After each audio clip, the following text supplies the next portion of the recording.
Twatanguye 1 2 3 yariko ivuga ukuntu umuhungu ashobora gufukamira umukobwa ariko amusaba bubakane canke ariko amusaba urukundo.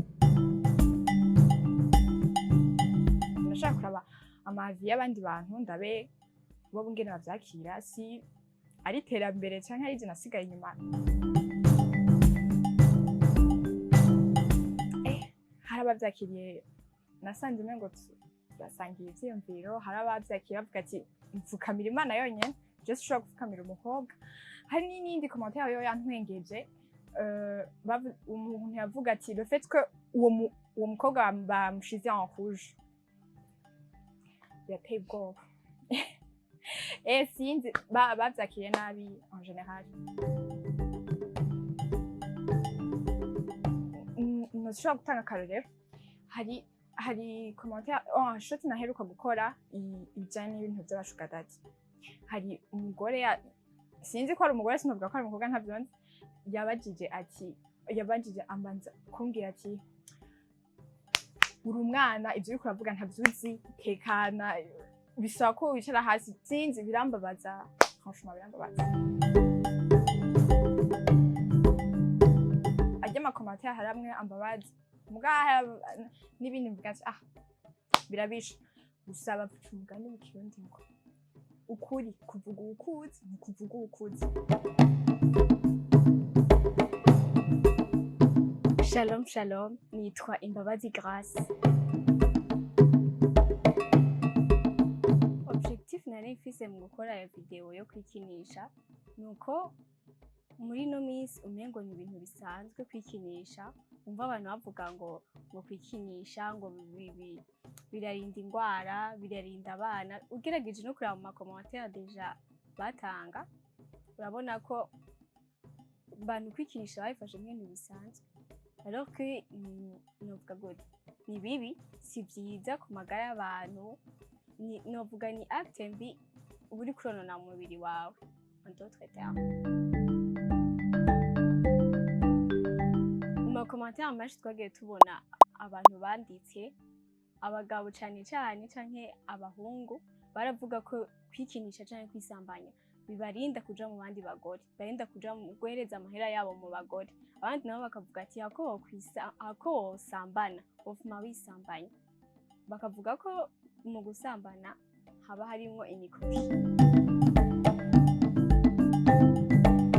Ubundi abantu ntitumeze kumwe, kandi no mu kuraba video sinzi etaba arimwo canke ko abamerewe. Hariho umuntu ubona vraiment ko yaje ashavuye, sinzi ko bumuvugiye ibintu nk'iyi terme twarimwo yari terme novuga gute ikora ko abantu benshi babikora. Rero urumva nciye nza kuvuga birya bintu ndabavuga ibintu vyabo kuntuka, nabona ari ibintu bisanzwe cane. Hari abambwira ubwo rushatsi iki ariko nta na kimwe, nduko nyene ntaco vyangize. C'est vrai, hariho uba yakwinjiriye cane, ariko ubundi ntaco bingira mu gihe mba mbona ikintu nategerezwa gukora nagikoze. Norangiza ndabipfuriza umwaka mwiza mwese bakunzi ba Look Media, kandi ndabatumirira gushishikara mudukurikirana. Salut tout le monde, je m'appelle Ingabire Nintia Martha. On peut commencer? Intumbero nyamukuru ko rya video nashaka kumva ico abantu babivugako, kubona umuntu yambara kadede ku maguru canke mu nda hama akaca bamwitirira ikindi kintu, numva umengo c'est bizarre. Donc je voulais savoir ce que les gens en pensent. Et puis malheureusement benshi wasanga rero bari bahagaze kuri ego ni marayi, avuga ati comment ça umuntu yiyambariye utuntu twiwe akabona kaberewe ucumwita ikindi kintu.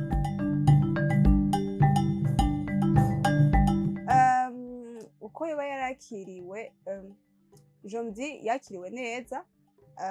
Benshi barashoboye kuvuga ivyiyumviro vyabo, bari exprima. Hariyo bavuga ko c'est vrai une personne qui porte des chevières ou des ventrières aba ari une pute, hari n'abandi bavuga ati ntibibaho umuntu afise droit yo gushaza yambara ivyo ashaka yego so je me dis yakiriwe neza yego. Personnellement si abantu benshi bashaka kumandungikira mu message à propos de la vidéo bambwira ngo ngo dusigurire neza. Comment mwashaka ndabasigurire gute inbox? Je fais pas d'explication à donner non.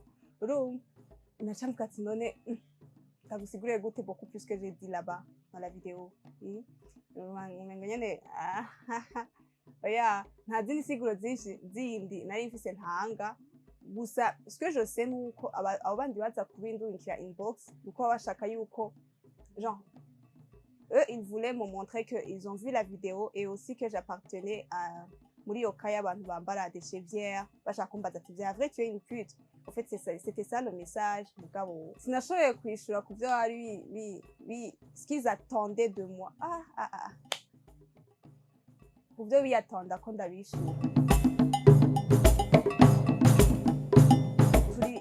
turidagadura turiyagura cyane mu kuvuga ibintu biri trop personnel by'abandi nko kuca ufata umuntu ukavuga ok ndabyemeye umuntu yambara chevière yo ese ivyo mu ndavuga ati ni maraya or c'est faux abantu bashobora kubyambara pour des raisons quelconques kandi ziri différentes donc yego jewe rero uko byansize ego nari ému avoir ukuntu abantu bavuga donc wari bibaza wowe ubibona uku nawe ubibona uku yo c'est bizarre hein c'est bizarre abantu c'est point de vue zitandukanye mais c'est beau aussi kuko c'est la différence qui fait la beauté de l'humanité.